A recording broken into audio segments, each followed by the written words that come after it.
Ya, langsung saja karena pemaparan akan segera disampaikan oleh narasumber yang sudah luar biasa tentunya mempersiapkan materi ini dengan sebaik mungkin untuk Bapak dan Ibu yang ada di rumah.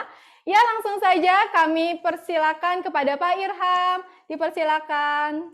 Terima kasih Kak Erlin. Baik, Assalamualaikum warahmatullahi wabarakatuh.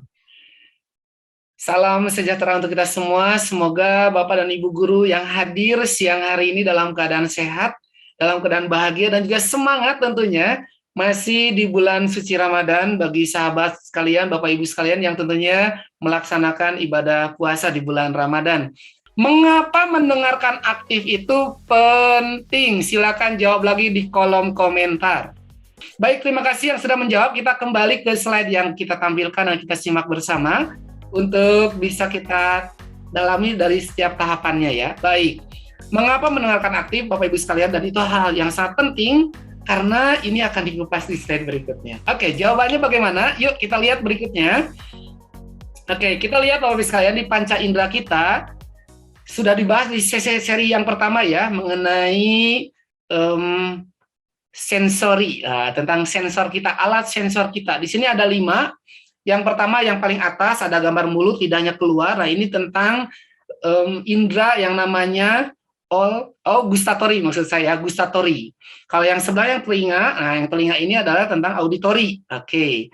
Kalau hidung tentang indera penciuman, tentang olfaktory. Nah ini. Lalu yang mata tentang visual, dan juga untuk indera peraba kita, kedua tangan kita salah satunya adalah untuk sensori dari kinestetik. Jadi apa yang kita lihat, apa yang kita dengar, apa yang kita rasakan, apa yang kita kecap untuk makanan dan lain sebagainya, ini menjadi bagian dari panca indera kita. Jadi kenapa kita mendengarkan aktif? Ini jawabannya Bapak Ibu. Orang yang berakal seharusnya lebih banyak mempergunakan kedua telinganya daripada mulutnya. Dia perlu menyadari bahwa dia diberi telinga 2 buah atau sepasang, sedangkan diberi mulut hanya 1, adalah supaya kita lebih banyak mendengar daripada berbicara. Nah, ini nasihat buat saya pribadi juga Bapak Ibu sekalian, bagaimana saat kita berkomunikasi dengan peserta didik kita, ataupun dengan pasangan kita kalau Bapak Ibu di rumah, ataupun dengan rekan kerja saat di sekolah misalnya, ini adalah bagian dari bagaimana kita bisa mendengarkan. Bahkan etika salah satu komunikasi adalah bagaimana mendengarkan sampai tuntas.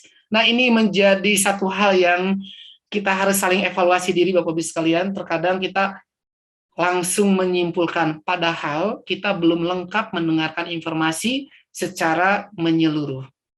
Jadi di sini saya izin ulangi, orang yang berakal seharusnya lebih banyak mempergunakan kedua telinganya daripada mulutnya. Dia perlu menyadari bahwa dia diberi telinga 2 buah atau sepasang, sedangkan dia diberi mulut hanya 1 buah, supaya dia lebih banyak mendengar daripada berbicara. Baik. Kita lanjutkan dulu perjalanan kita ya. Silakan. Oke. Selanjutnya Bapak Ibu sekalian, boleh? Silakan. Oke. Apa itu mendengarkan aktif? Ini Bapak Ibu sekalian, untuk yang saya pahami ya, Bapak Ibu silakan juga boleh punya berpendapat lain, namun kita coba mengambil benang merahnya ya, yakni mendengarkan dengan penuh perhatian dari kawan bicara. Nah, kalau saya membahasakannya kawan bicara, sahabat bicara ya. Jadi mendengarkan dengan penuh perhatian. Artinya apa Bapak Ibu? Bagaimana mata kita, pendengaran kita, gestur tubuh kita pun mendengarkan dengan penuh perhatian. Dengan siapapun kita berkomunikasi saat kita mendengarkan dengan penuh perhatian, maka orang tersebut akan merasa dihargai, akan merasa didengarkan. Ya, ini gambaran dari bagaimana mendengarkan aktif. Oke, saya lihat lagi dari Ibu Sriwinari, mendengarkan dengan perhatian terhadap apa yang dikatakan lawan bicara. Oke, mendengarkan dengan memahami dan merespon apa yang ditanyakan dengan penuh perhatian. Baik, terima kasih. Ya, jadi ini kita saling melengkapi satu sama lain karena setiap guru di sini punya experience-nya masing-masing, punya pengalamannya masing-masing. Jadi kalau ada yang satu yang berbicara, maka yang satu harus mendengarkan, Bapak Ibu. Ya, bila kita lihat terkadang di beberapa acara di TV ya, pada saat ada kita menghadirkan tokoh-tokoh, kita lihat bagaimana personality-nya, bagaimana kepribadiannya, ada yang mendengarkan tidak dengan penuh perhatian. Yang ini sedang berbicara, ini ikut berbicara. Akhirnya apa yang terjadi? Beradu argumen, berdebat akhirnya. Jadi apa yang terjadi? Tidak mendengarkan, tidak tercapainya mendengarkan secara aktif dan penuh perhatian. Baik, kita lanjutkan lagi perjalanan kita ya. Oke, silakan. Berikutnya. Oke. Sekarang listening ya, karena tema kita tentang mendengarkan aktif, listening, mendengarkan. Nah, bagaimana mendengarkan ini Bapak Ibu sekalian? Tentunya ini menjadi satu hal yang sangat penting untuk kita bisa kupas bersama ya. Dengan pertanyaan yang berikutnya ya. Silakan. Bagaimana caranya? Nah, ini ada caranya Bapak Ibu sekalian ya.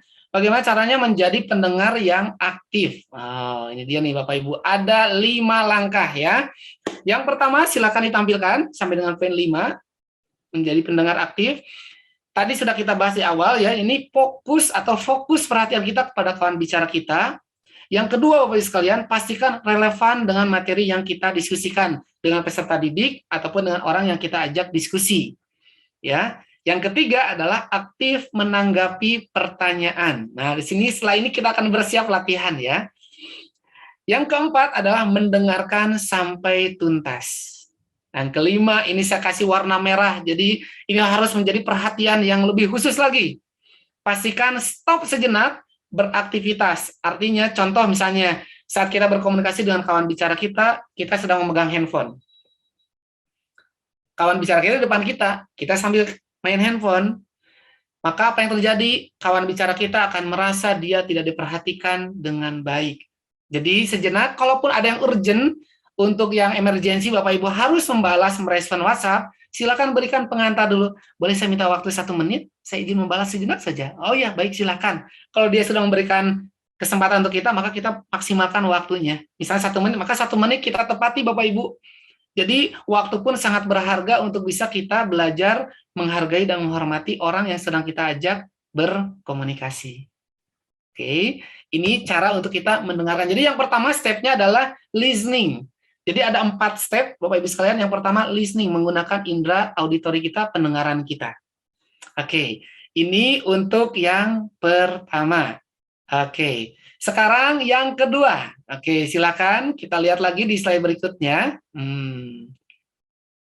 Tentang asking atau bertanya. Yang pertama listening, yang kedua asking, bertanya. Nah, bertanya ini bagaimana peserta didik kita supaya dia bisa aktif bertanya. Oke, kita lihat selanjutnya Bapak Ibu sekalian. Untuk tampilan slide kita, ya, bagaimana sih agar peserta didik kita aktif bertanya? Maka ada 3 tahapannya. Nah, 3 tahapannya, silakan. Ya, yang pertama Bapak Ibu sekalian, pastikan ambience-nya atau suasananya, suasana yang bersahabat. Jadi dengan peserta didik kita, dengan adik-adik kita ataupun siswa-siswi, pastikan suasana yang friendly Bapak Ibu, dengan bersahabat. Yang kedua, berikan penghargaan, apresiasi. Oh, terima kasih pertanyaan yang sangat baik ini untuk kita diskusikan bersama. Nah, ini contoh kita memberikan apresiasi, kamu pinter banget sih bertanyanya, misalnya. Dan yang ketiga, lakukan pendekatan interpersonal. Saya sudah bahas di series yang kedua ya Bapak Ibu, bagaimana kita memahami diri sendiri sebelum kita melakukan proses pendekatan approach dari interpersonal kepada peserta didik kita ataupun kawan bicara kita. Ya, dengan personality yang kita bahas di series yang kedua. Jadi ini juga saling berkaitan satu sama lain. Jadi kalau Bapak Ibu yang belum ikut, nanti nonton ya. Boleh di YouTube saya, di Irham Suraman Official, boleh nanti silakan. Untuk bisa merefresh ataupun mereminder dari yang sudah kita bahas sebelumnya. Jadi ini bagaimana agar peserta didik kita untuk aktif. Yang pertama, sekali lagi saya ulangi, ciptakan suasana yang bersahabat, friendly. Jadi sebagai guru, kita sedikit menurunkan posisi kita menjadi sahabatnya dia dulu. Kalau dia sudah nyaman, dia akan enak bertanya. Saya perhatikan Bapak Ibu, kalau siswa dan siswi misalnya diberikan kesempatan bertanya oleh gurunya, biasanya mendadak silent ruangan kelas itu. Kalau ada yang bertanya, terkadang disurakin sebagian ya, tidak seluruhnya.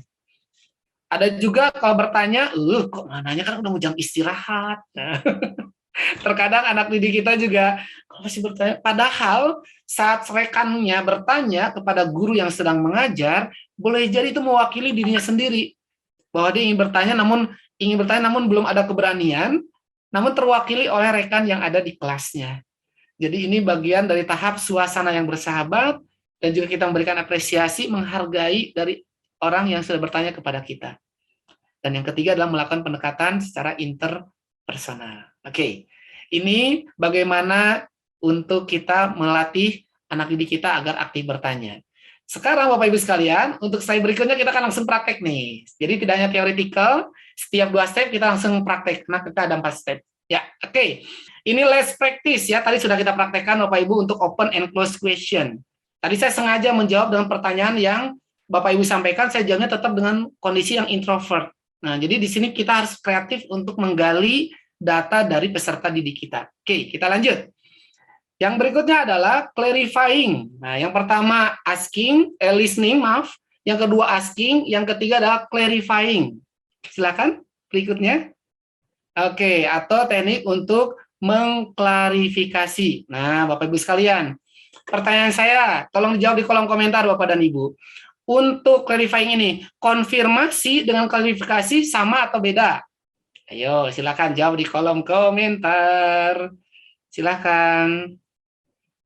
Untuk konfirmasi dan klarifikasi sama atau beda? Silakan. Beda, oke. Berarti pertanyaan berikutnya, apa itu konfirmasi? Nah, ayo dijawab lagi. Silakan. Apa itu konfirmasi? Oke, ayo Bapak Ibu, bisa berikan waktu. Dapat hadiah nggak? Ini hadiah aja. Ini kita diskusi aja udah hadiah. Saya dapat silaturahim dengan Bapak Ibu ya. Oke. Memastikan, konfirmasi menyampaikan sesuatu, memberikan penjelasan.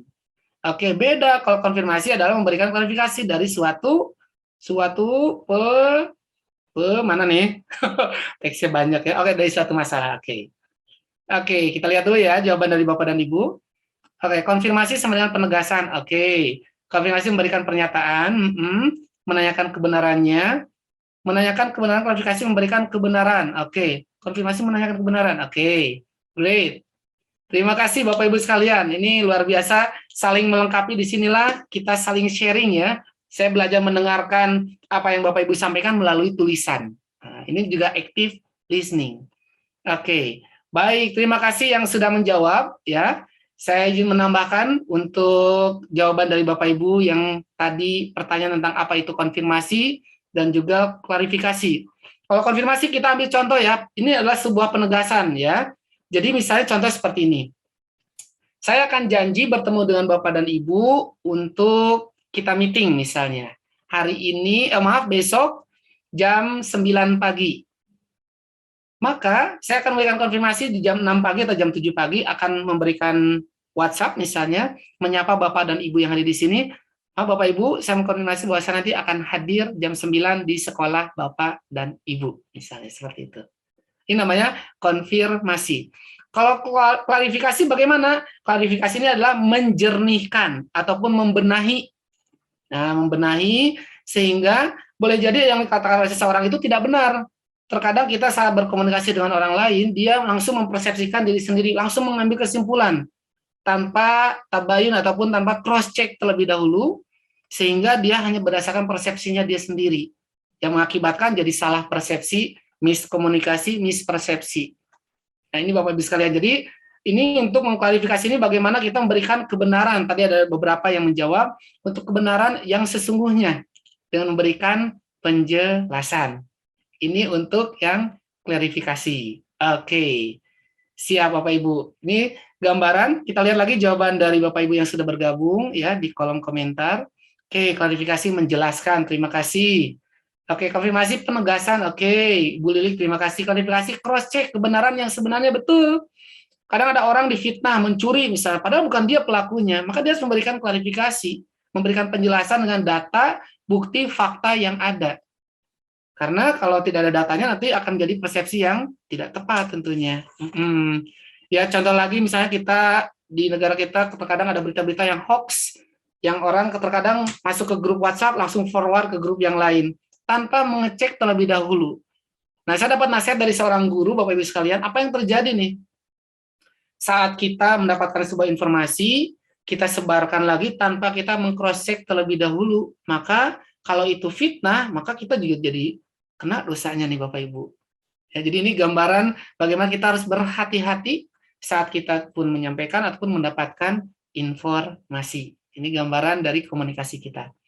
Oke, kita lanjut untuk slide berikutnya nih. Tidak terasa karena waktu kita terbatas, waktu puasanya supaya tetap jaga untuk Bapak Ibu yang melaksanakan ibadahnya ya. Oke, yang keempat adalah influencing. Nah, influencing atau memengaruhi. Tadi yang pertama kita listening, mendengarkan. Yang kedua kita asking, bertanya. Yang ketiga kita clarifying atau mengklarifikasi. Nah, yang keempat ini bagaimana kita memberikan pengaruh. Nah, ini Bapak Ibu sekalian pastikan kita pun sebagai guru bisa memberikan dampak atau impact terhadap peserta didik kita nih dengan memberikan pengaruh. Jadi finalnya apa nih tujuan akhirnya Bapak Ibu sekalian untuk diskusi kita di siang hari ini, yakni memahami maksud dan gagasan atau maksud dan tujuan kita untuk bisa bagaimana kita bisa mendengarkan secara aktif. Ya, oke, kita review sejenak. Semoga tidak lupa, tolong tidak dilupakan apa yang kita diskusikan di siang hari ini tentang mendengarkan aktif. Kita review sejenak. Silakan klik satu kali lagi, tim operator. Oke, berikutnya. Iya, kita review Bapak Ibu. Jadi yang pertama apa Bapak Ibu? Yang pertama untuk mendengarkan aktif. Jawab di kolom komentar boleh ya, silakan. Oke. Ya, rumput masih ya listening. Terima kasih Ibu Ida Suryani. Terima kasih. Lanjut active listening. Oke. Yang berikutnya, ayo Bapak Ibu. Ya, masih listening, asking. Oke, great. Bertanya. Oke. Listening, asking. Yang kedua, yang ketiga. Oke, masih asking. Baik, yang ketiga clarifying. Ayo clarifying. Oke. Ayo ngetiknya semangat Bapak Ibu. Ayo. Oke, fokus. Yes, clarifying. Oke, great. Verifying. Verifying. Oke. Tolong ya Bapak Ibu. Ayo semangat menulisnya ya. Jangan sampai keyboardnya ketukar-tukar hurufnya ya. Oke, influencing. Oke, great. Clarifying, bukan fluencing ya. Oke, apalagi flexing. Bukan ya, bukan flexing. Yuk. Oke, untuk asking. Oke, siap. Baik, yang pertama ada yang namanya listening ya, Bapak Ibu. Terima kasih yang sudah menjawab. Kita menggunakan indera pendengaran kita, pastikan Bapak Ibu mendengarkan peserta didiknya ataupun kawan bicaranya dengan sampai tuntas. Yang kedua adalah asking, ya bertanya secara open ataupun close question. Bertanya secara pertanyaan yang terbuka atau pertanyaan yang tertutup. Karena kita sedang praktek untuk mendengarkan aktif, maka kita harus pandai untuk bisa memberikan pertanyaan yang terbuka. Itu akan melatih kita untuk belajar mendengarkan.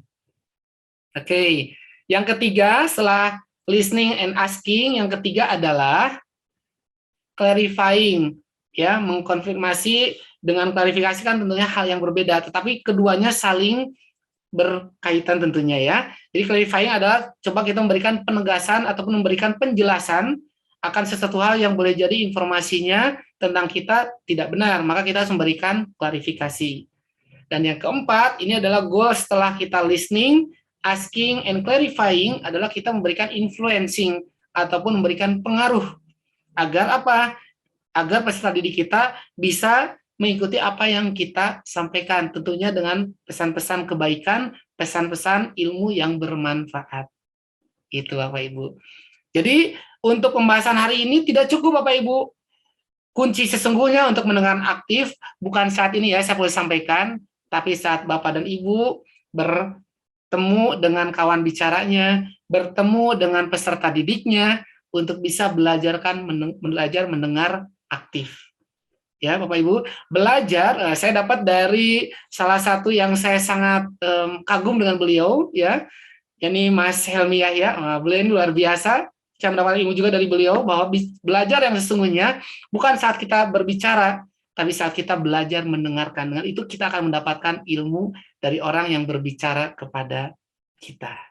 Semoga bermanfaat Bapak Ibu penyampaian tentang bagaimana teknik mendengarkan aktif atau active listening.